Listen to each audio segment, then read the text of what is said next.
ప్రధాన ప్రతిపక్షంగా గుర్తించమని అడుగుతున్నామంటే, ఎందుకంటే అసెంబ్లీలో చూసుకుంటే అధికార పక్షం ప్రతిపక్షం మాత్రమే ఉంది. అధికార పక్షంలో తెలుగుదేశం పార్టీ, జనసేన, భారతీయ జనతా పార్టీలు ముగ్గురు కూడా ప్రభుత్వంలో భాగస్వాములుగా ఉన్నారు. ఇక నాలుగో పార్టీ వైఎస్ఆర్ కాంగ్రెస్ పార్టీయే. అందుకే వైఎస్ఆర్ కాంగ్రెస్ పార్టీ ప్రభుత్వాన్ని నిలదీయడానికి సంబంధించి, ప్రభుత్వం తప్పులు చేస్తుంటే ఎత్తి చూపడానికి సంబంధించి, ప్రజా సమస్యల్ని ప్రతిబింబించడానికి సంబంధించి ఇవాళ ప్రధాన ప్రతిపక్షంగా గుర్తించమని చెప్పి మేము కోరుతా ఉంటే దానికి వక్ర భాష్యాలు మాట్లాడుతూ ఉన్నారు. మాకు అధికారమే కొత్త కాదు. మా నాయకుడు ఈ రాష్ట్రంలో 5 సంవత్సరాల పాటు ముఖ్యమంత్రిగా పనిచేసినటువంటి పరిస్థితులు ఉన్నాయి. అంతకుముందు కూడా ప్రధానమైనటువంటి ప్రతిపక్ష నాయకుడిగా పనిచేసినటువంటి పరిస్థితులు ఉన్నాయి. మేమే అధికారం కోసం ఆరాటపట్ల మీరిచ్చే జీతబత్యాలో లేకపోతే మీరిచ్చే కారులో హోదానో అడ్డు కోరుకోవటంలా.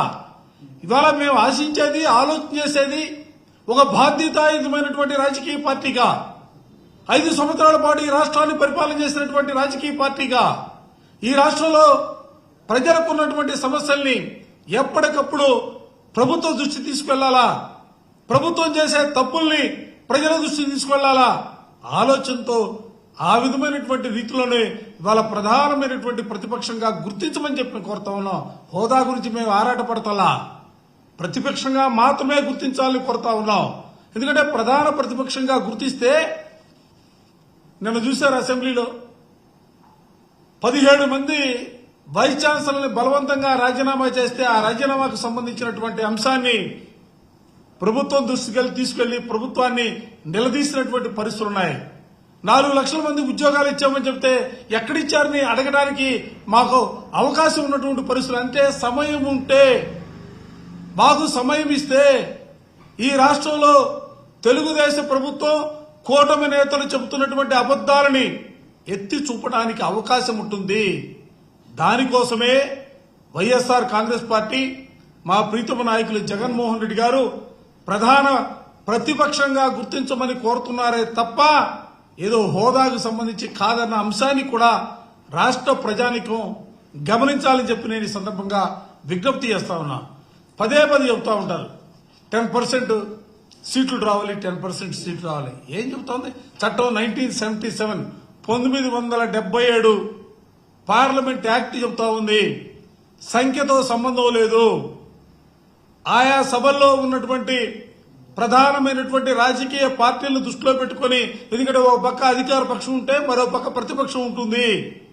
చట్టం చాలా స్పష్టంగా చెబుతా ఉంది. మేమేదో ఈ చట్టాన్ని అడ్డం పెట్టుకుని కూడా అడగట్లా. మాకు కావలసింది, మేము చేయవలసింది ఒక్కటే, ప్రజల గొంతుగా వైఎస్ఆర్ కాంగ్రెస్ పార్టీ ఉండాలా. ఎందుకంటే ఈ ప్రభుత్వం ప్రజల గొంతుకుని నొక్కడానికి, తొక్కడానికి ప్రయత్నం చేస్తున్నటువంటి పరిస్థితులు ఉన్నాయి. అందుకే ప్రజల గొంతుగా వైఎస్ఆర్ కాంగ్రెస్ పార్టీ ఉండాలా.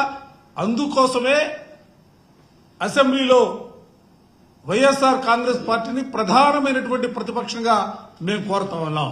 నిన్న చూశారు మండలిలో మేము అడుగుతున్నాం, మా సభ్యులు అడిగినటువంటి ప్రశ్నలకు కనీసం సమాధానాలు చెప్పలేక నీళ్లు నమిలినటువంటి పరిస్థితి. సాక్షాత్ ముఖ్యమంత్రి గారి కుమారుడు సైతం కూడా.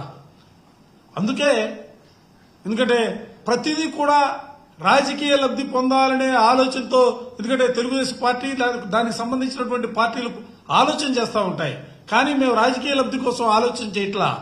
ప్రధానంగా ప్రజల పక్షాన వైఎస్ఆర్ కాంగ్రెస్ పార్టీ పనిచేయాలా, వాళ్ల తరపున పోరాటం చేయాలనే భావంతోనే మేము ప్రధాన ప్రతిపక్షంగా గుర్తించమని ప్రభుత్వాన్ని కోరుతా ఉన్నాం.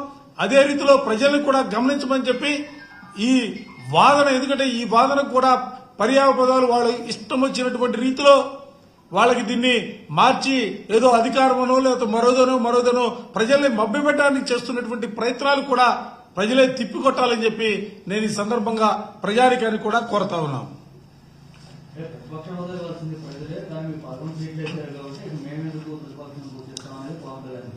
చట్టంలో ఎక్కడా కూడా ప్రతిపక్షానికి 10% సీట్లు రావలేదు. నేను చట్టం గురించే మాట్లాడుతూ ఉన్నా.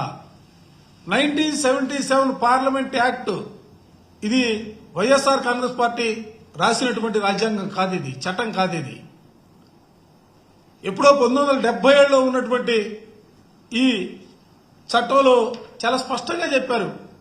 ప్రధాన ప్రతిపక్షం, అధికార పక్షం. మేము వాళ్ళు అడుగుతా ఉన్నాం. వాళ్ళ ఒకవేళ మాకంటే ఎక్కువ సీట్లు వచ్చినాయని చెప్పి వాళ్ళు అంటా ఉన్నారు.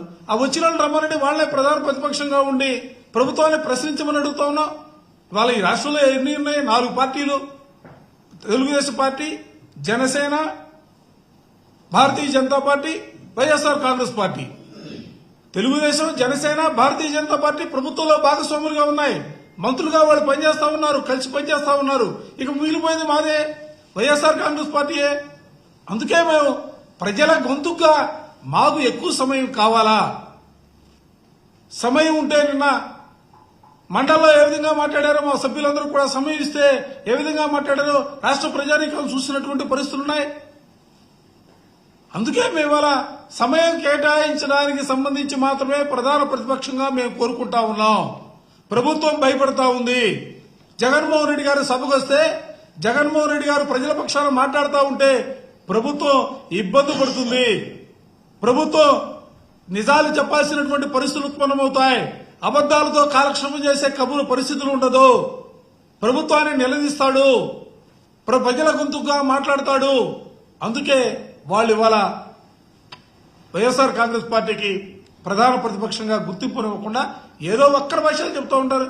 నేను ఇవాళ అధికారం మీకు అప్పు చెప్పారు, మీరు స్వచ్ఛమైన పాలన, నీతివంతమైన పాలన మీరు చేస్తున్నారని చెప్తా ఉన్నారు. అటువంటి పరిస్థితులు ఎందుకు అవకాశం ఇవ్వరు? ప్రధాన ప్రతిపక్షంగా మాట్లాడడానికి సమయం అడుగుతా ఉన్నా. జగన్మోహన్ రెడ్డి గారు ఏదో సాధారణ సభ్యుడిగా కూర్చుంటే మీరు ఏ విధంగా సమయం ఇస్తారో మాకు తెలుసు. అందుకే మేము అడుగుతా ఉన్నాం, ప్రతిపక్షంగా గుర్తించమని కోరుతా ఉన్నాం. కాబట్టి మీరు ఏదో ఒక్కరి భాష్యాలు చెప్పి తప్పించుకోవడానికి ప్రయత్నం చేస్తున్నారే తప్ప ప్రజల పట్ల కానీ ప్రజల నమ్మకాల పట్ల కానీ వాళ్ళకి విశ్వాసం లేదు. వాళ్ళు ఇచ్చినటువంటి ఏ వాగ్దానాన్ని కూడా అమలు చేసే పరిస్థితుల్లో లేరు. వాళ్ళు ప్రజలకు సమాధానం చెప్పగలిగినటువంటి పరిస్థితులు అంతకంటే కూడా లేరు.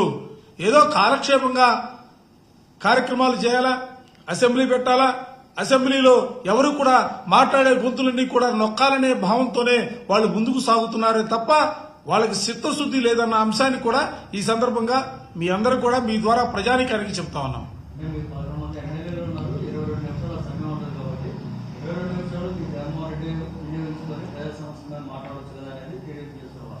22 నిమిషాలు సమయం ఇస్తే ఆ 22 నిమిషాల సమయంలో ఎన్ని సమస్యల్ని ఆయన మాట్లాడగలిగినటువంటి పరిస్థితున్నాయి.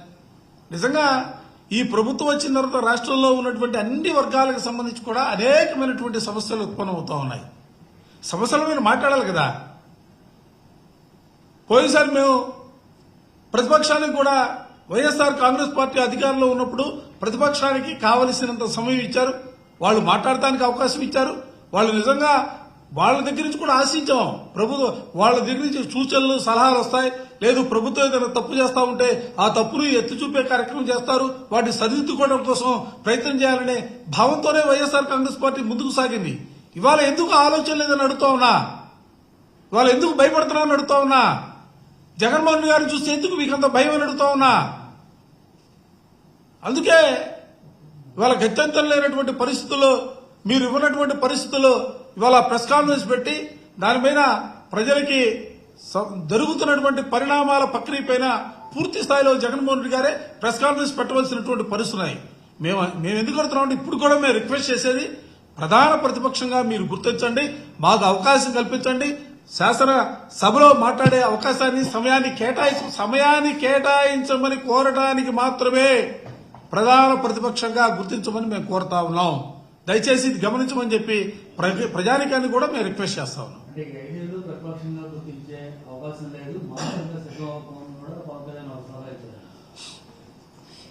అసలు వాళ్ళు మాట్లాడుతున్నటువంటి మాటలు చూస్తూ ఉంటే నిజంగా ప్రజాస్వామ్యవాదులే నిజంగా ఆశ్చర్యపోతా ఉన్నారు. ఇంతటి నిరంకుశత్వమా?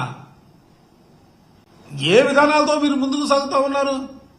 ఇది ప్రజాస్వామ్యం. ప్రజాస్వామ్య వ్యవస్థలో ప్రజలు ఎన్నుకున్నటువంటి ప్రభుత్వానికి ఎంత బాధ్యతలుంటాయో ప్రతిపక్షంగా ఉన్నటువంటి పార్టీ కూడా అదే విధమైనటువంటి బాధ్యతలుంటాయి. ప్రభుత్వ పరంగా కార్యక్రమాలు తీసుకుని ముందుకు సాగుతూ ఉంటే ప్రజల పక్షాన గొంతుగా విప్పవలసినటువంటి ప్రధానమైనటువంటి బాధ్యత ప్రతిపక్షానికి ఉన్నటువంటి పరిస్థితులున్నాయి.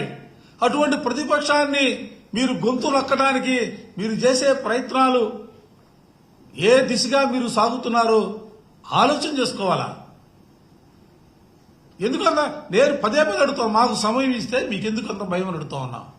మీరు చెబుతున్నారు 164 మంది మా సంఖ్యాబలం ఉందని. 11 మందే కదా మేము ఉంది. మాకు సమయం ఇస్తే మీరు ఎందుకు భయపడతా ఉన్నారు?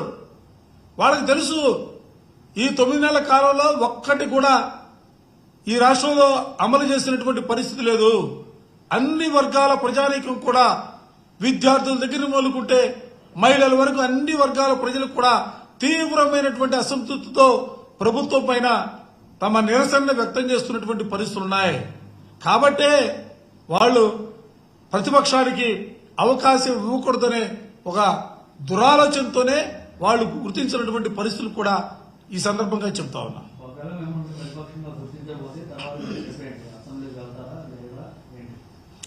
జరుగుతున్నటువంటి పరిణామాల ప్రక్రియ మీరు చూస్తూనే ఉన్నారు. మొన్న గవర్నర్ గారి స్పీచ్ కి సంబంధించి కూడా వైఎస్ఆర్ కాంగ్రెస్ పార్టీగా ప్రీతమ నాయకులు జగన్మోహన్ రెడ్డి గారి నేతృత్వంలో శాసనసభ్యులు, శాసనసభ మండలి సభ్యులు కూడా అందరూ కూడా హాజరయ్యారు. ఎంత దౌర్భాగ్యం అండి.